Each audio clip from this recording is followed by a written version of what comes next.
दोस्तों बहुत बहुत स्वागत है आप सभी का एक बार फिर से। जी हाँ दोस्तों, आज पूरे दिन की कई महत्वपूर्ण और बड़ी खबरें निकलकर सामने आ रही हैं। जानेंगे सभी खबरों को विस्तार से। तो दोस्तों खबरों में आगे बढ़ने से पहले वीडियो को एक प्यार भरा लाइक जरूर कर दें और ताजा खबरों को जानने के लिए चैनल को सब्सक्राइब भी जरूर कर लें। तो देखते हैं पहली बड़ी खबर क्या निकल कर आ रही है।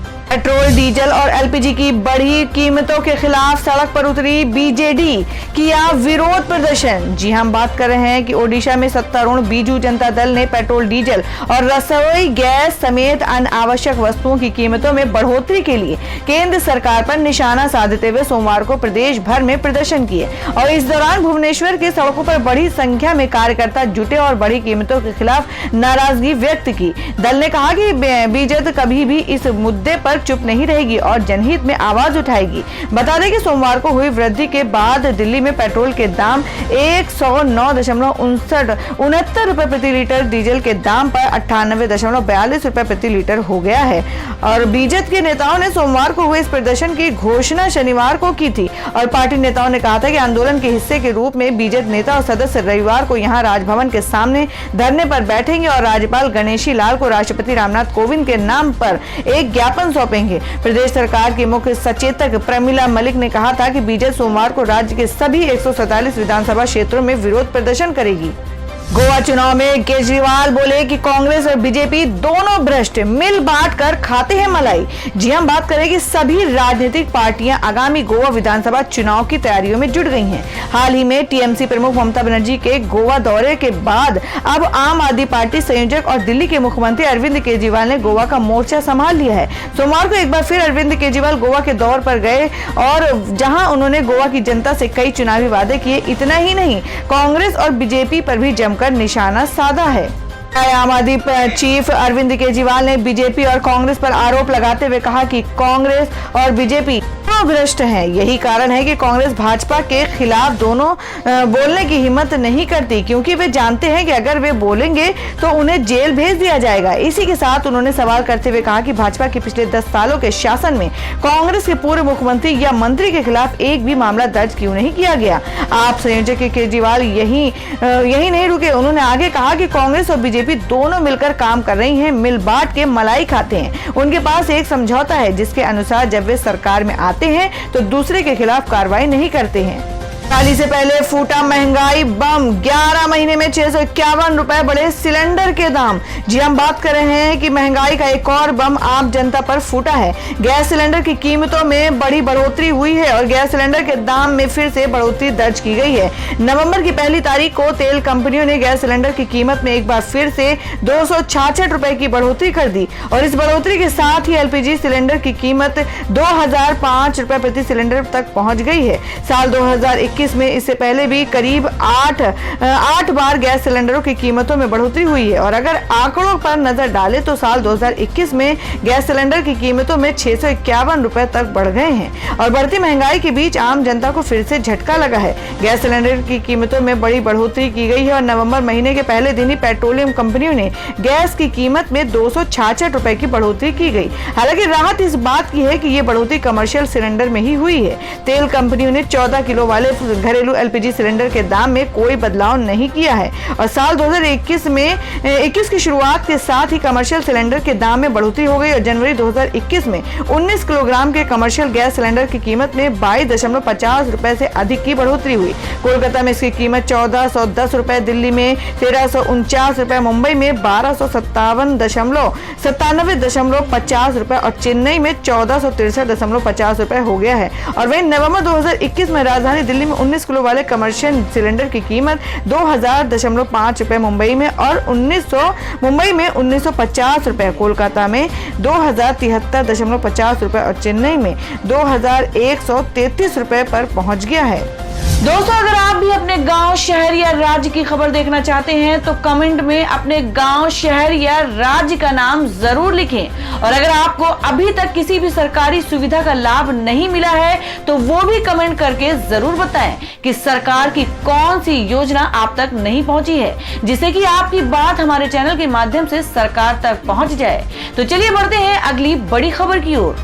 सैम डिसूजा ने किया बड़ा खुलासा। आर्यन को छोड़ने के लिए इन दो लोगों ने लिए थे शाहरुख खान के स्टाफ से 50 लाख रुपए। जी हां, आपको बता दें कि शाहरुख खान के बेटे आर्यन खान क्रूज ड्रग्स मामले में जमानत पर रिहा हो चुके हैं। लंबे प्रयास के बाद आर्यन को उनके वकील बेल दिलवा पाए और वहीं अब इस मामले में नया मोड़ आया है। क्रूज ड्रग्स मामले में गवाह सैम डिसूजा ने एक चैनल को दिए इंटरव्यू में बड़ा खुलासा किया है। सैम डिसूजा ने खुलासा न्यूज को दिए साक्षात्कार में किया है। उन्होंने कहा कि आर्यन खान के पास से कोई भी ड्रग्स बरामद नहीं हुई है।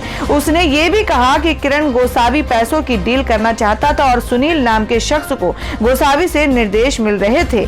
जी आपको बता दें कि इस सवाल के जवाब में मेंसेज डिसूजा ने कहा कि मेरा इसमें कुछ लेना देना नहीं है। सुनील पाटिल ने मुझे फोन किया था और कहा था कि मेरे पास कॉर्डेनिया शिप के बारे में मेरे पास कुछ जानकारी है, जिसके बाद उन्होंने मुझे कॉल करके कहा कि एनसीबी अधिकारी के साथ कनेक्ट कराएं। जब मैंने कनेक्ट करा दिया तो किरण गोसावी का मेरे पास फोन आया। उन्होंने कहा कि हम लोग अभी अहमदाबाद में हैं और सुबह 7 बजे तक मुंबई पहुंच जाएंगे।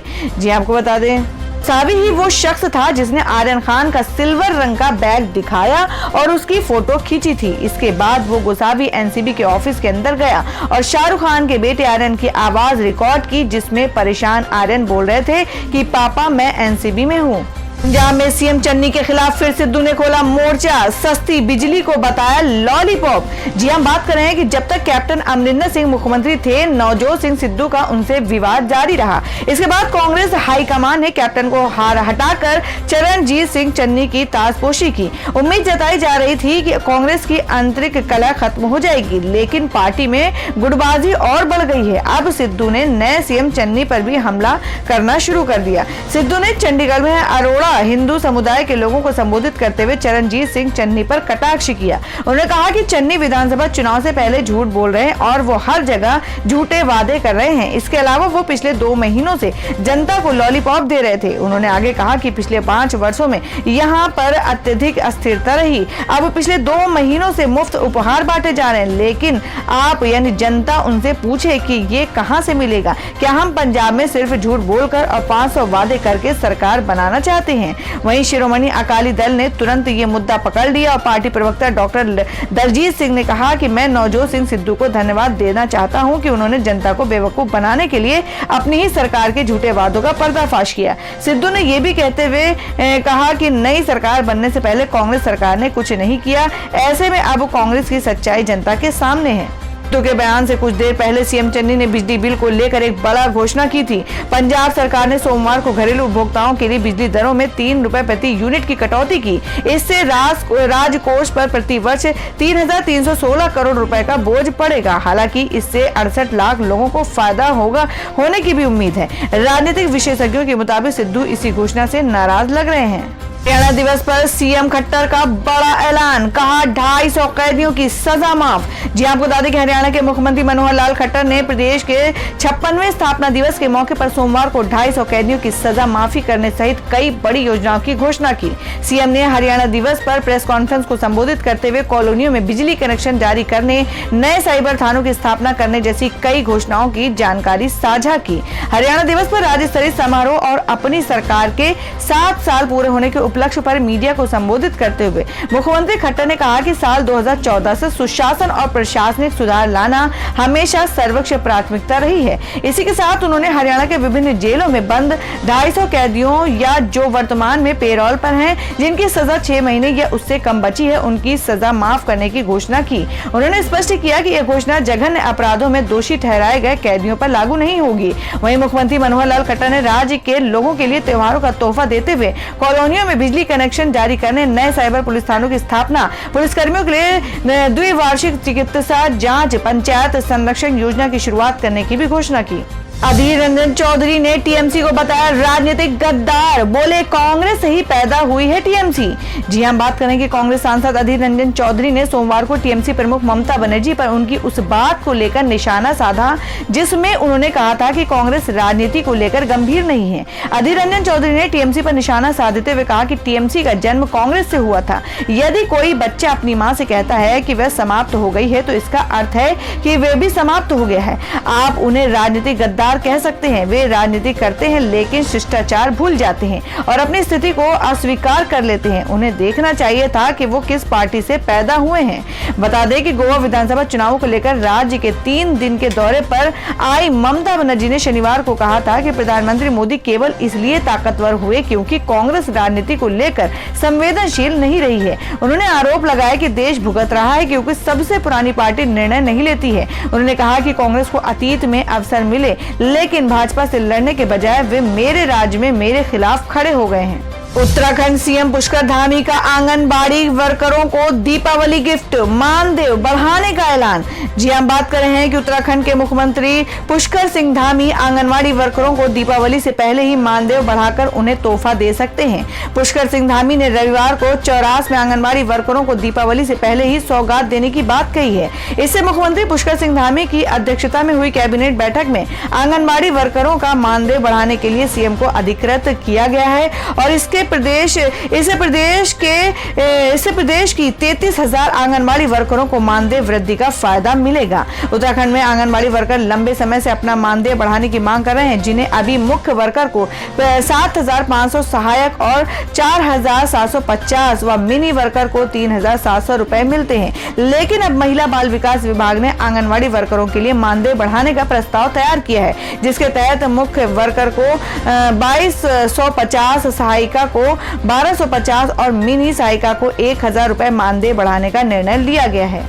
सुप्रीम कोर्ट आयोग के अध्यक्ष से मिले समीर वानखेड़े, दस्तावेज सहित पाए जाने पर मदद का आश्वासन। जी हम बात करें कि एनसीपी नेता नवाब मलिक ने आरोपों के बाद से NCP zonal director Sameer Wankhede की मुश्किलें बढ़ा दी हैं और इस बीच सोमवार को उन्होंने नई दिल्ली में राष्ट्रीय अनुसूचित जाति आयोग एनसीएससी के अध्यक्ष विजय सांपला से मुलाकात की और एनसीएससी अध्यक्ष के मुताबिक अगर समीर वानखेड़े से संबंधित दस्तावेज सही पाए जाते हैं तो आयोग जरूर उनके अधिकारों की रक्षा करेंगे। मुलाकात के बाद मीडिया से बात करते हुए सांपला ने कहा कि समीर वानखेड़े ने अपने साथ हो रहे अन्याय की बात को साझा किया है और उनको पहले भी डर था कि वो उनके खिलाफ साजिश की जा रही है और इस वजह से उनकी ओर से एक अर्जी भी आई थी। 19 अक्टूबर को ही आयोग ने महाराष्ट्र सरकार को नोटिस भेजा था, लेकिन अभी तक उनकी ओर से कोई प्रतिक्रिया नहीं आई। सांपला ने आगे कहा कि वानखेड़े मीडिया में चल रही खबरों से परेशान है और इसी वजह से उन्होंने आयोग के सदस्यों से मुलाकात की। उन्होंने बताया कि वो एससी समुदाय से हैं और इसी आधार पर उन्होंने नौकरी पाई। उनके दस्तावेज आयोग को मिल चुके हैं, अगर वो जांच में सही पाए जाते हैं तो उनका पूरा साथ दिया जाएगा। और वहीं इस मुलाकात के बाद वानखेड़े ने कहा कि उन्होंने अपने सभी डॉक्यूमेंट दे दिए हैं और जांच के बाद आयोग खुद मीडिया को बताएगा। नवाब मलिक का दावा है कि वानखेड़े जन्म से मुस्लिम है, लेकिन उन्होंने फर्जी दस्तावेज बनवाकर अनुसूचित जाति के कोटे से नौकरी ली। उन्होंने 25 अक्टूबर को समीर वानखेड़े का जन्म प्रमाण पत्र होने का दावा करते हुए एक तस्वीर भी ट्वीट किया। बिहार उपचुनाव में तेजस्वी का नीतीश पर धांधली का आरोप, कहा जीतने के लिए कुछ भी कर सकते हैं। जी हम बात करेंगे बिहार में विधानसभा की 2 सीटों कुशेश्वर स्थान और तारापुर में हुए उपचुनाव के नतीजे आने हैं और इससे पहले मुख्यमंत्री नीतीश कुमार और नेता प्रतिपक्ष तेजस्वी यादव के बीच जुबानी जंग शुरू हो चुकी है। तेजस्वी यादव ने कहा कि नीतीश कुमार ने धन बल सब लगा दिया है, वे जीतने के लिए कुछ भी कर सकते हैं लेकिन जीत हमारी ही होगी। मतगणना में गड़बड़ी की आशंका के चलते तेजस्वी यादव नजर रखने के लिए दरभंगा के लिए रवाना हो गए हैं। दरभंगा रवाना होने से पहले तेजस्वी यादव ने चुनाव में धांधली का आरोप लगाते हुए कहा कि नीतीश कुमार के पास कहने को कुछ नहीं है, उन्हें शर्म आ रही है। जो वीडियो वायरल हुए हैं उनमें कौन लोग हैं, उनके पास कोई जवाब नहीं है। नीतीश कुमार ने धन बल सब लगा दिया है लेकिन जीत हमारी ही होगी। नीतीश कुमार का चाल चरित्र पूरा देश जान गया है कि वे चुनाव जीतने के लिए कुछ भी कर सकते हैं। मतगणना पर हमारी पैनी नजर है। मैं दरभंगा जा रहा हूं और प्रदेश अध्यक्ष जगदानंद सिंह तारापुर जा रहे हैं। ओडिशा में फायदे का सौदा, इलेक्ट्रिक वाहन खरीदा तो टैक्स और रजिस्ट्रेशन फीस से मिलेगी मुक्ति। जी आपको बता दें कि ओडिशा कैबिनेट द्वारा इलेक्ट्रिक वाहन पॉलिसी को मंजूरी देने के लिए 1 महीने बाद ही ओडिशा सरकार ने ओडिशा इलेक्ट्रिक वाहन नीति 2021 के अनुसार बैटरी से चलने वाले इलेक्ट्रॉनिक वाहनों पर टैक्स और रजिस्ट्रेशन फीस पर 100% छूट की घोषणा की है और ये राज्य में इलेक्ट्रिक वाहन खरीदने वाले लोगों के लिए बहुत बड़ी खुशखबरी है। खासकर राज्य सरकार ने ये ऐलान फेस्टिव सीजन में किया है। जी आपको बता दें कि टैक्स और रजिस्ट्रेशन फीस पर 100% छूट ग्राहकों के लिए काफी फायदेमंद होगी। सरकार के टैक्स छूट के कदम का उद्देश्य अधिक से अधिक लोगों को पेट्रोल और डीजल से चलने वाले वाहनों से कार्बन उत्सर्जन को कम करने का है। राज्य परिवहन विभाग ने शनिवार को इस संबंध में एक अधिसूचना जारी कर इलेक्ट्रिक वाहनों पर टैक्स छूट की घोषणा की है। हज के लिए 1 नवंबर से 31 जनवरी तक 2022 तक कर सकते हैं ऑनलाइन आवेदन। जी आपको बता दें कि मुंबई में हज के लिए 2022 के लिए ऑनलाइन आवेदन की प्रक्रिया शुरू हो गई है और इस बार हज की सभी प्रक्रिया डिजिटल माध्यम से होगी। केंद्रीय अल्पसंख्यक कार्य मंत्री मुख्तार अब्बास नकवी ने नए सुधार एवं सुविधाओं के साथ हज 2022 की घोषणा कर दी है। कृषि कानूनों को लेकर राकेश टिकैत ने मोदी सरकार को दिया 26 नवंबर तक का अल्टीमेटम।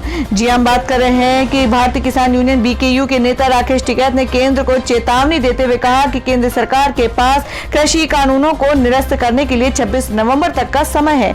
ये दिन 1 वर्ष पूरा होने का भी प्रतीक होगा क्योंकि किसान 3 अधिनियम कृषि कानूनों का विरोध कर रहे हैं। जी आपको बता दें किसान नेताओं और केंद्र ने कई दौर के बातचीत की है लेकिन गतिरोध बना हुआ है। आंदोलनकारी किसानों का प्रतिनिधित्व करने वाले नेता ने हिंदी में एक ट्वीट किया और केंद्र सरकार को 26 नवंबर तक का समय है। उसके बाद 27 नवंबर से किसान गांवों से ट्रैक्टर से दिल्ली के चारों तरफ आंदोलन स्थलों पर बॉर्डर पर पहुंचेगा और पक्की किलेबंदी के साथ आंदोलन स्थल पर तंबुओं को मजबूत करेगा। इससे पहले दिल्ली पुलिस ने गुरुवार रात को टिकरी और गाजीपुर सीमाओं पर लगाए गए बैरिकेड्स को हटाना शुरू कर दिया जहां किसान केंद्र के 3 कृषि कानूनों का विरोध कर रहे थे।